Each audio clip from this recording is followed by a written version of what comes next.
بسم اللہ الرحمن الرحیم۔ محترم ناظرین، بغیر وضو کے تسبیح پڑھنا جائز ہے یا نہیں اور ذکر و اذکار کی فضیلت کے بارے میں آج کی اس ویڈیو میں بتایا جائے گا۔ محترم ناظرین، رسول اکرم صلی اللہ علیہ وآلہ وسلم کا ارشاد گرامی ہے جس کا مفہوم کچھ یوں ہے: اللہ پاک کمی بیشی معاف فرمائے۔ دل دو چیزوں غفلت اور گناہ سے زنگ پکڑتا ہے اور دو چیزوں کی وجہ سے اس زنگ کو دور کیا جا سکتا ہے اور دل کو روشن کیا جا سکتا ہے: استغفار اور ذکر الہی۔ حضرت ابو درداء رضی اللہ تعالی عنہ کا قول ہے: ہر چیز کو چمکانے کے لیے کوئی نہ کوئی چیز ہوتی ہے لیکن دلوں کو ذکر الہی سے ہی چمکایا جا سکتا ہے۔ علامہ ابن قیم رحمۃ اللہ علیہ فرماتے ہیں کہ ایک مرتبہ شیخ مجھ سے کہنے لگے: معبوس وہ نہیں جسے قید کر دیا جائے، معبوس وہ ہے جس کا دل اپنے رب کی یاد سے رک جائے، اور اسیر وہ نہیں جو گرفتار ہو جائے بلکہ اسیر وہ ہے جو خواہشات کا اسیر ہو جائے۔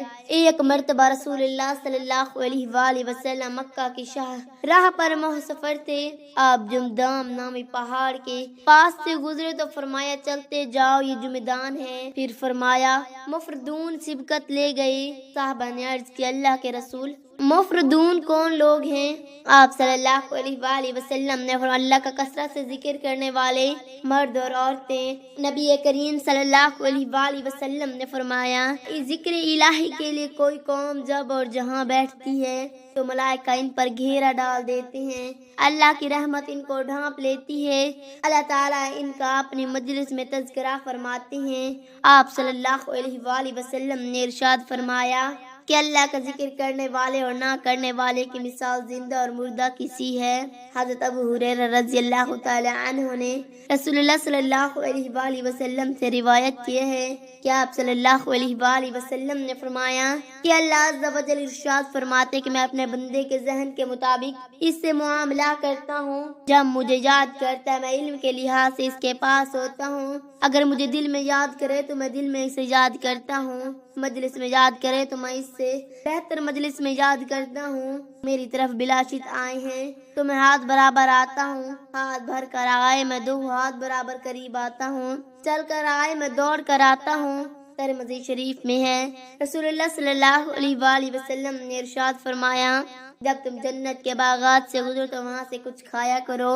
تو یہ سن کر صحابہ کرام رضوان اللہ تعالی علیہم اجمعین نے عرض کیا: یا رسول اللہ صلی اللہ علیہ وآلہ وسلم، جنت کے کون سے باغات ہیں؟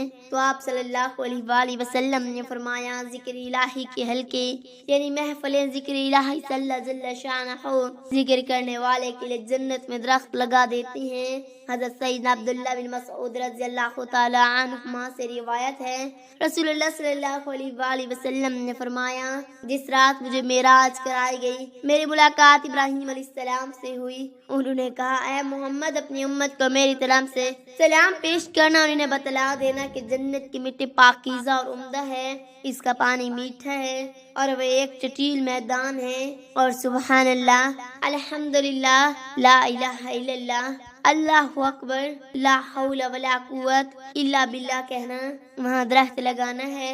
حضرت ابو ہریرہ رضی اللہ تعالی عنہ سے مروی ہے کہ رسول اللہ صلی اللہ علیہ وآلہ وسلم نے فرمایا: جو شخص روزانہ 100 مرتبہ لا الہ الا اللہ وحدہ لا شریک لہ الملک وَلَهُ الْحَمْدُ یحیی وَهُوَ عَلَىٰ كُلِّ شَیْءٍ قدیر، یہ کلمات پڑھے اسے 10 غلام آزاد کرنے کا ثواب ملتا ہے۔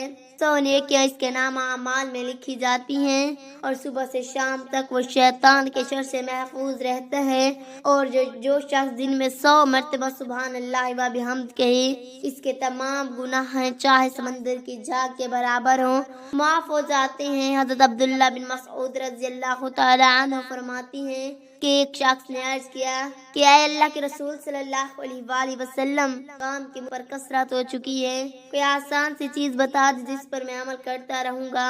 تو آپ صلی اللہ علیہ وآلہ وسلم نے فرمایا: تمہاری زبان اللہ کے ذکر سے تر رہنی چاہیے۔ حضرت جابر بن عبداللہ رضی اللہ تعالی عنہ فرماتی ہیں کہ میں نے رسول اللہ صلی اللہ علیہ وآلہ وسلم سے سنا ہے کہ آپ صلی اللہ علیہ وآلہ وسلم نے فرمایا کہ افضل ذکر لا الہ الا اللہ ہے اور افضل دعا استغفار ہے۔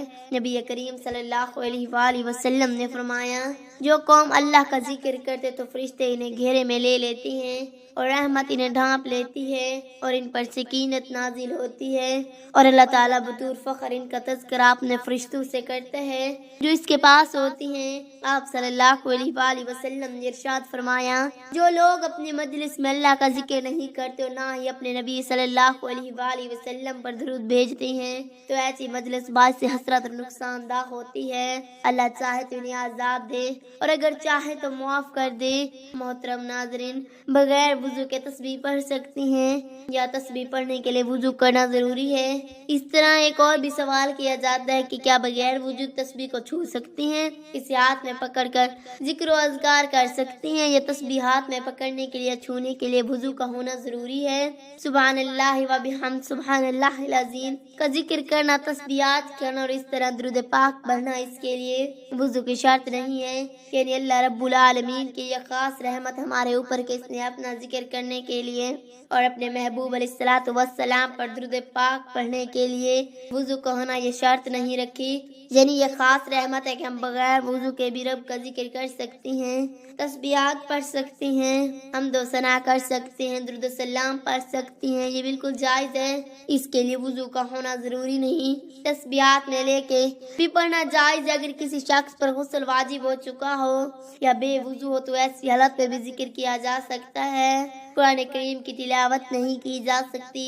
محترم ناظرین، نماز کا اہتمام لازمی کریں، نماز پڑھنا ہر مسلمان مرد و عورت پر فرض ہے۔ اللہ تعالی ہم سب کو 5 وقت نماز باجماعت ادا کرنے کی توفیق عطا فرمائے، آمین۔ اللہ تعالی ہم سب کو دین کی سمجھ عطا فرمائے، آمین، اور ہمیں حقوق اللہ اور حقوق العباد مکمل طور پر ادا کرنے کی توفیق عطا فرمائے۔ دعا ہے کہ اللہ تعالی میرا سنانا اور آپ کا سننا اپنی بارگاہ ہمیں قبول و منظور فرمائے، آمین ثم آمین۔ ناظرین، کمنٹ باکس میں رسول اللہ صلی اللہ علیہ وآلہ وسلم اور اللہ تعالیٰ کے 99 نام میں سے کوئی ایک نام ضرور ٹائپ کرے، شکریہ۔ اللہ پاک ہم سب کا حامی و ناصر ہو، آمین یا رب العالمین۔